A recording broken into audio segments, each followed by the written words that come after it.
السلام علیکم ورحمۃ اللہ وبرکاتہ۔ ویلکم بیک ناظرین۔ بریک پر جانے سے پہلے ہم بات کر رہے تھے حضرت زینب رضی اللہ عنہا کے اور آپ صلی اللہ علیہ وسلم کے نکاح کے بارے میں۔ حضرت زینب نے فرمایا کہ میں جا کر پہلے استخارہ کروں گی اور پھر اس کے بعد اللہ کے رسول صلی اللہ علیہ وسلم کو اس بات کا جواب دوں گی۔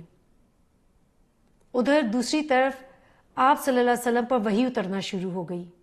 آپ صلی اللہ علیہ وسلم فرمانے لگے، کون ہے جو جا کر زینب کو یہ خوشخبری سنائے کہ اللہ تعالیٰ نے میرا نکاح اس سے کر دیا۔ اور اس کے بعد اللہ کے رسول صلی اللہ علیہ وسلم نے سورہ احزاب کی آیت نمبر 37 کی تلاوت فرمائی۔ اللہ تعالیٰ نے فرمایا، اور جب تم اس شخص سے جس پر اللہ نے احسان کیا اور تم نے بھی احسان کیا کہتے تھے کہ اپنی بیوی کو اپنے پاس رہنے دو اور اللہ سے ڈر، اور تم اپنے دل میں وہ بات پوشیدہ کرتے تھے جس کو اللہ ظاہر کرنے والا تھا، اور تم لوگوں سے ڈرتے تھے جبکہ اللہ ہی اس کا زیادہ مستحق ہے کہ اس سے ڈرا جائے۔ پھر جب زید نے اس سے حاجت نہ رکھی، یعنی اس کو طلاق دے دی، تو ہم نے تم سے اس کا نکاح کر دیا تاکہ مومنوں کے لیے ان کے منہ بولے بیٹوں کی بیویوں میں جب وہ ان سے اپنی حاجت نہ رکھیں کچھ تنگی نہ رہے، اور اللہ کا حکم واقع ہو کر رہنے والا تھا۔ اس طریقے سے اللہ کے رسول صلی اللہ علیہ وسلم کی اور حضرت زینب کی شادی ہو گئی، نکاح ہو گیا۔ اس تمام قصے میں ہمارے لیے بہت سارے سبق ہیں۔ سب سے پہلی بات یہ کہ جو میں پہلے بتا چکی ہوں کہ منہ بولا بیٹا جو ہے وہ آپ کا اصل بیٹا نہیں ہے۔ اصل بیٹا وہی ہے جس کو انسان جنم دیتا ہے۔ اس لیے منہ بولے بیٹے یا منہ بولے بھائی سے بھی آپ کا ویسے ہی پردہ ہوگا جیسے باقی رشتوں میں ہے، جو نامحرم رشتوں میں ہے۔ زید رضی اللہ عنہ جو تھے ایک صحابی تھے، اور قرآن میں اللہ تعالیٰ ان کا نام لیتا ہے۔ یہ ایک اکلوتے صحابی ہے جن کا قرآن میں نام آئے، کسی اور صحابی کا قرآن میں نام نہیں آیا سوائے حضرت زید کے۔ اور جب تک قرآن پڑھا جائے گا حضرت زید کا نام اس میں پڑھا جائے گا، اور یہ بہت بڑا ایک مقام ہے جو حضرت زید کو عطا فرمایا گیا۔ آپ صلی اللہ علیہ وسلم نے اس شادی کے ولیمے پر بہت اچھی دعوت کی تھی، روٹی اور گوشت کے ساتھ سب کو ولیمے کے لیے بلایا گیا تھا۔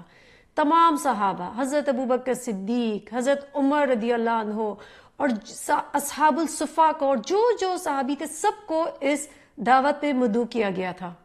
اس سے پہلے جتنی شادی ہوئی تھی اس میں آپ صلی اللہ علیہ وسلم نے اتنی بڑی دعوت نہیں کی تھی جو اس شادی پہ کی گئی تھی۔ آپ دیکھیں کہ اچھا کبھی آپ نے سوچا ہے کہ جب ہم قریش کی بات کرتے ہیں، مکہ کی بات کرتے ہیں، تو کبھی بھی ہم چاول کا نام نہیں لیتے، ہم ہمیشہ روٹی گوشت کی بات ہو رہی ہوتی ہے، کیونکہ اس وقت عربوں میں چاول جو ہے اس کے بارے میں وہ نہیں جانتے تھے۔ چاول ان کے اندر کھانے کا تب وقت آیا جب روم اور مختلف ملکوں میں جب فتوحات ہوئیں تو تب عربوں نے چاول کھانا شروع کیا، ورنہ اس سے پہلے وہ چاول نہیں کھاتے تھے۔ اس نکاح سے زمانے جاہلیت کی ایک بہت پرانی رسم ختم کی گئی کہ منہ بولے بیٹے کی بیوہ کے ساتھ یا متعلقہ کے ساتھ شادی نہیں کی جا سکتی، لیکن یہ رسم ختم کی گئی۔ اس نکاح میں ولی اور گواہوں کی بجائے قرآنی حکم کو بنیاد بنایا گیا، اور اسی شادی کے موقع پر اللہ تعالیٰ نے پردے کے احکامات نازل فرما دیے۔ حضرت انس بن مالک رضی اللہ عنہ فرماتے ہیں کہ سیدہ زینب بنت جحش رضی اللہ عنہا دیگر ازواج محترمات پر بطور فخر کہہ کے فرماتی تھی کہ تمہارے نکاح تمہارے گھر والوں نے کیے ہیں، اور میرا نکاح اللہ تعالیٰ نے 7 آسمانوں میں اوپر خود کرایا۔ ہم سب اللہ کو مانتے ہیں، سوچیں کتنی بڑی بات ہے کہ اللہ تعالیٰ جس کا نکاح پڑھوا دے، اس سے بڑی عزت اور شرف کی کیا بات ہو سکتی ہے۔ حضرت عبداللہ بن جحش فرماتے ہیں کہ حضرت زینب اور حضرت عائشہ رضی اللہ عنہ دونوں اپنے اپنے طور پر فخر کرتی تھی۔ کس بات پر فخر کرتی تھی؟ کہ زینب رضی اللہ عنہ فرماتی تھی کہ میں وہ ہوں جس کا نکاح آسمان پر ہوا، اور سیدہ عائشہ رضی اللہ عنہ فرماتی تھی کہ میں وہ ہوں جس کی عفت و آبرو کی گواہی آسمان سے آئی، کیونکہ اللہ تعالیٰ نے ان کی برات جو ہے آسمان سے نازل فرمائی تھی اور آیات نازل ہوئی تھی ان کے حق میں۔ کہتے ہیں کہ حضرت عائشہ کے بعد جس سے سب سے زیادہ آپ صلی اللہ علیہ وسلم محبت کرتے تھے وہ حضرت زینب بنت جحش رضی اللہ عنہا تھی۔ حضرت زینب رضی اللہ عنہ نے نبی کریم صلی اللہ علیہ وسلم سے ایک دن عرض کیا کہ میں آپ کو وہ 3 باتیں بتاتی ہوں جو میرے علاوہ آپ کی کسی بیوی کو حاصل نہیں ہیں۔ تو آپ صلی اللہ علیہ وسلم نے پوچھا کہ اچھا آپ بتائیں؟ تو وہ کہتی ہے کہ میرے اور آپ کے دادا ایک ہی ہیں، یعنی عبد المطلب۔ حضرت عائشہ رضی اللہ عنہ فرماتی ہیں کہ میں نے کوئی عورت زینب رضی اللہ عنہ سے زیادہ پرہیزگار، دیندار، راست گفتار، فیاض اور اللہ کی راہ میں زیادہ سرگرم نہیں دیکھا۔ حضرت عائشہ رضی اللہ عنہ پہ جب واقعہ افک میں الزام لگا تو آپ صلی اللہ علیہ وسلم نے حضرت زینب سے پوچھا کہ آپ حضرت عائشہ کے اخلاقی حالت کے بارے میں کیا جانتی ہیں؟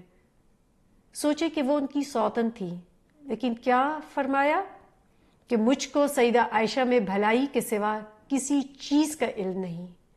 یہ تھی ان کی نیکی اور اندر کا ایمان۔ جبکہ حضرت عائشہ اور حضرت زینب میں سب سے زیادہ آپس میں مقابلہ بھی ہوتا تھا، سوتن تھی، جبکہ ان کے پاس ایک موقع تھا بدلہ لینے کا، لیکن بالکل سچائی سے کام لیا کہ حضرت عائشہ میں سوائے بھلائی کے کوئی اور چیز میں نے نہیں دیکھی۔ حضرت زینب رضی اللہ عنہ بہت اللہ کی راہ میں خرچ کرنے والی تھی۔ ان کے صدقے اور خیرات کے بارے میں ہم جانیں گے بریک کے بعد۔ لیتے ہیں ایک بریک، کہیں مت جائیے گا۔ السلام علیکم ورحمۃ اللہ وبرکاتہ۔